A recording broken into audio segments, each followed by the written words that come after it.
Hello everyone, welcome back to Lockdown Series. Today we are joined by Hilary. She's the Vice President HE for NUS. Hi Hilary, how are you?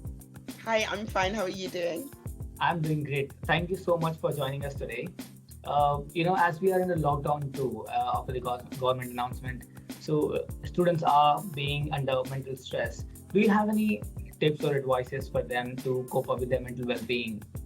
Yes, again, I think it's an excellent question. And I think, handling a pandemic and dealing with a pandemic over this year has been really difficult. But I think both students and people in our local communities have just done so well in trying to figure out how to navigate this space. And mental health is definitely an important area that we all need to be aware of, especially our own individual mental health, as well as the ones of those um,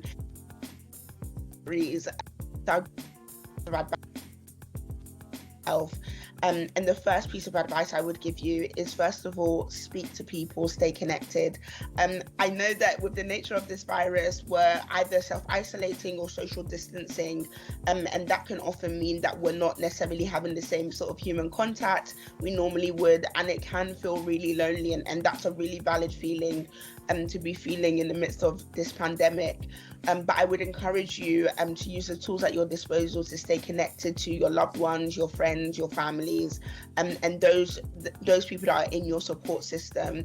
I think staying connected is important in being able to find a reassurance that you're not alone in this, but also being able to sort of escape the weirdness of the world we're in right now, and try and still have a social life that enables you to have fun and connect with the people that you love most. Watch a Netflix movie together, or play a board game online. Staying connected is really, really important. The second piece of advice I would give you is take up a hobby. I think it's a weird time to be, a student. I think it's a weird time to just sort of like be handling a pandemic, but picking up a hobby is such a great way of taking your mind off things, and you learn a new thing, which I think is so exciting and enriching to life anyway. And so I've taken up the keyboard, and I'm trying to learn the keyboard, and it will be great if you also take up a hobby and make sure that like you're doing something with your time. Don't let the time pass you by. There's so much you can do even in these circumstances. So whether it's taking up a hobby or taking up running to raise money for charities, or just doing it for fun, take up a hobby, do something, and do something you enjoy, and that's really important. And then the final piece of advice I would give you, which I think is probably the most important piece of advice at a bare minimum, is to reach out for support where and when you can.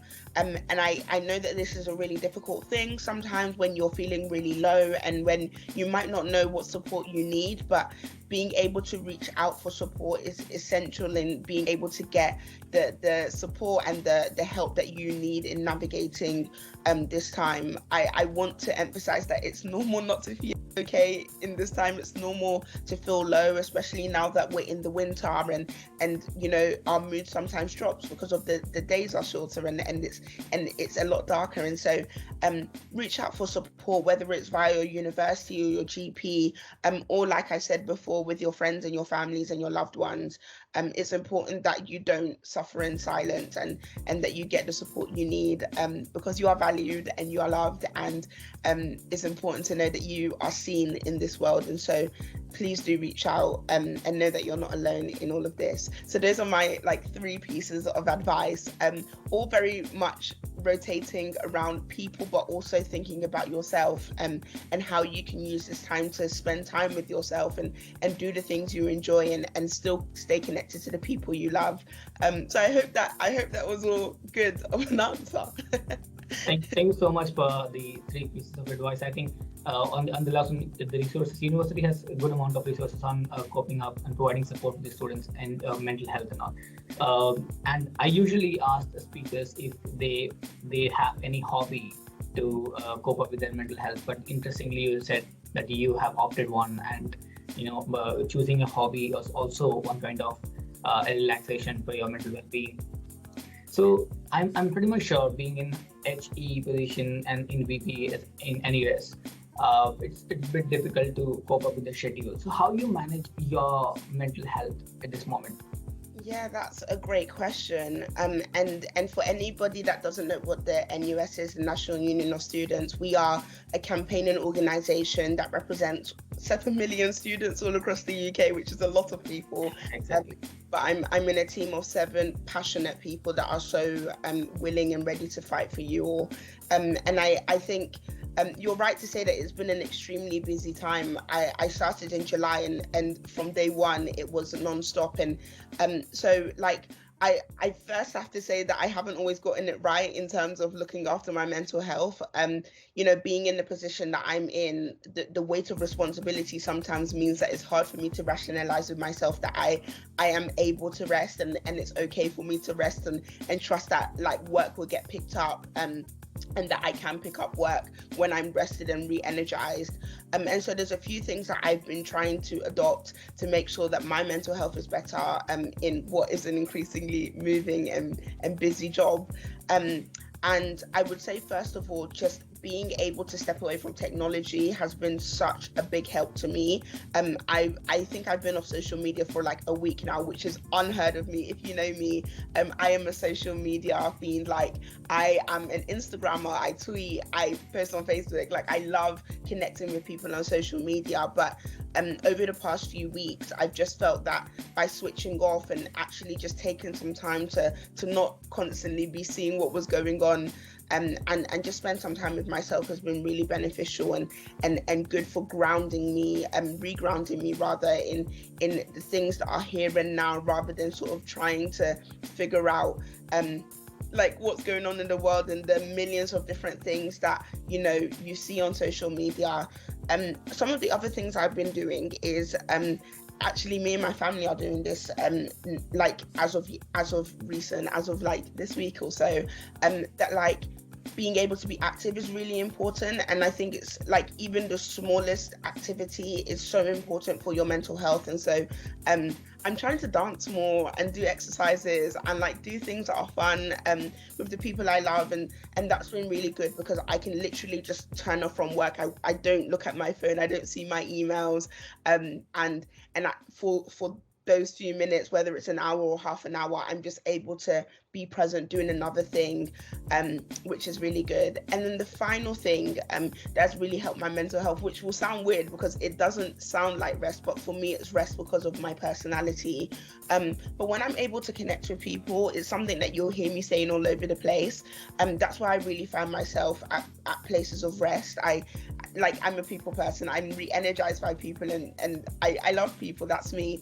And so being able to just speak to people and laugh again and just have time to just connect with people as people, not necessarily always speak about what's going on in the world, but just like speak to people and see how they are, has been so good for my mental health because it's brought back a tangible humanity to my life that I sort of feel like has been lost in the virtual sort of communications. That like not being in an office is really weird because you don't see the people you work with every day, and so being able to speak with people and connect with people gives me the tangible sense that okay, like I've got my colleagues here, I've got friends here, I've got lots of people I can stay in touch with, and that's really good for me.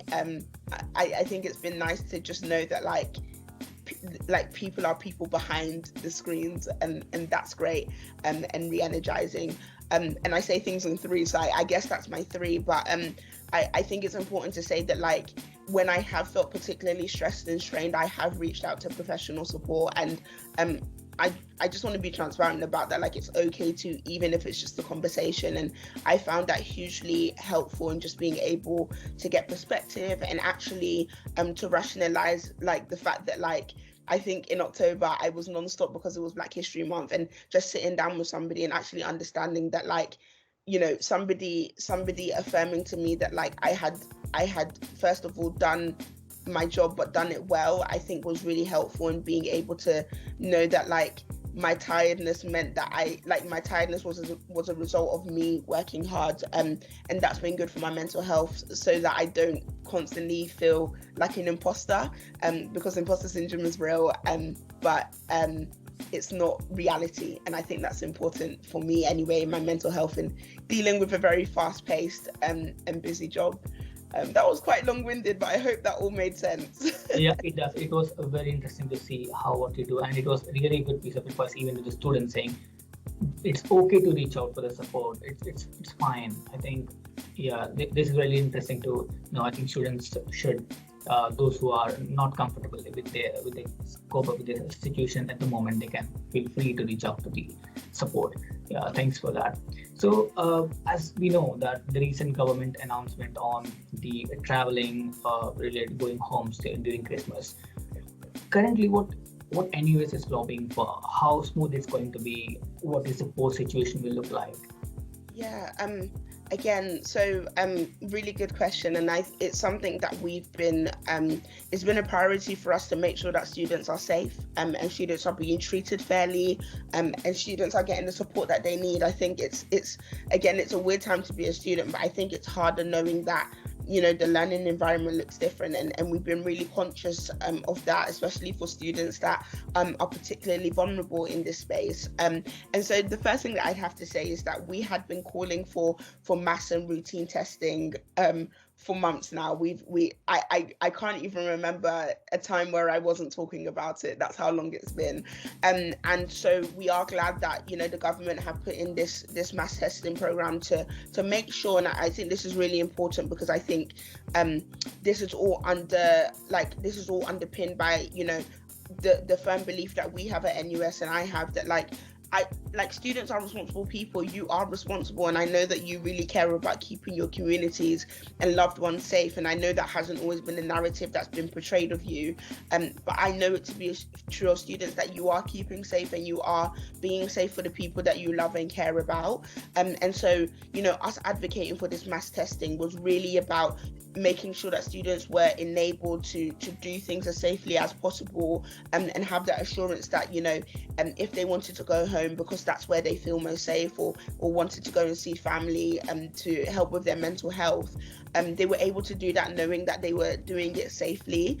So hopefully we'll see that mass testing roll out very, very soon, so students can do it in advance of preparing to go home for the holidays, or just like trying to navigate what it would mean to stay at university, because for some students university is home, and so that's really good. And in terms of how that's all developing, I know the government have said that, like, they've recommended the travel window for students to go home, so it's a bit tapered out, and at a lower risk for students, and I believe that travel window is the week following lockdown finishing in England.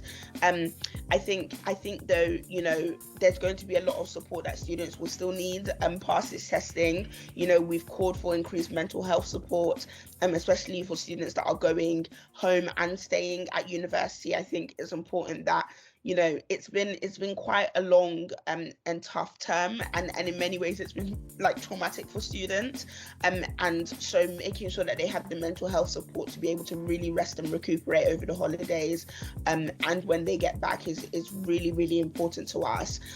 We've also been lobbying for financial support for students. You know, a lot of students haven't been able to take up part-time jobs that they rely on during this term, so we've been lobbying, and actually when we met with the minister this Tuesday, and I'm not sure when this is going up, but you know, we are in the middle of November, you know, SABs were invited to that, and a few SABs came and talked about the real life and SABs are your full-time officers, came to talk about, you know, the underground realities of what students are facing, and so the minister got a real sort of life view of what students are like managing and need support with, and so financial support has been right on the top of our list, and we've been calling for investment into students really, and making sure that they are given the financial support to get through university in a dignified way, in a way that they don't fall into hardship, and then like the other things that we've sort of been lobbying for are surrounding more of that sort of university experience stuff. So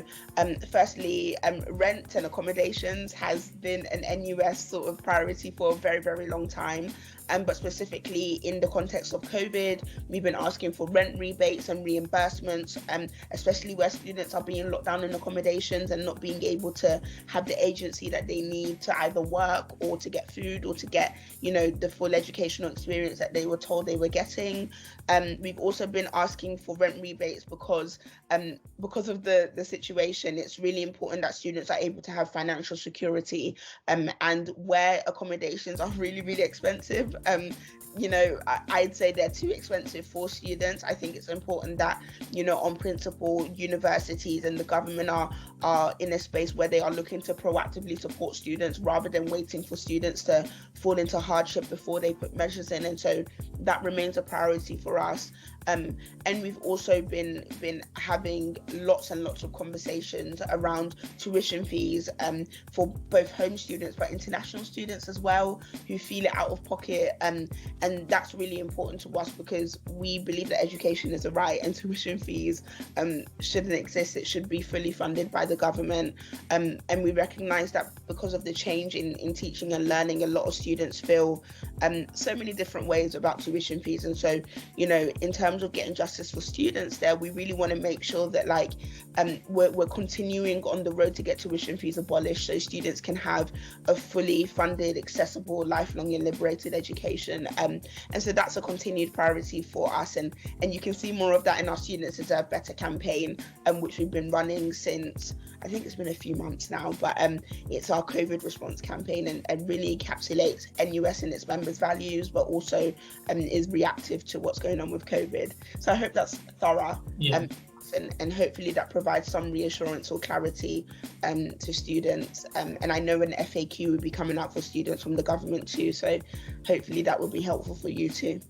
Yeah, I understand. I have been following the Student Deserve Better campaign since a long time now, and I see how it's progressing. And we're very much interested in also seeing how the financial support to the students and the tuition fees is getting along with. And thank you so much for all the information you have provided. And I think NUS is doing a great job in lobbying the students across. Thank you so much, and all the best to your team, the 7 members team. And yeah. You're doing a great job too, and if there's anything that I want to leave students with on this little video that we are doing together is that you might not be seeing them in person, but your SAB teams are working so hard to make sure that your education is exactly, not even what exactly isn't really possible now, but your education is meeting up to the expectations of you being able to have a dignified and quality education. And so they're working so hard for you in so many different aspects. So please do reach out to them and engage with what they're doing and speak to them about what you need. And I know they're doing a great job because I'm able to do my job because of them. So keep an eye out and keep connected with them. But thank you so much for having me here. It's really been an honor. Thank you so much, Hilary, for joining us.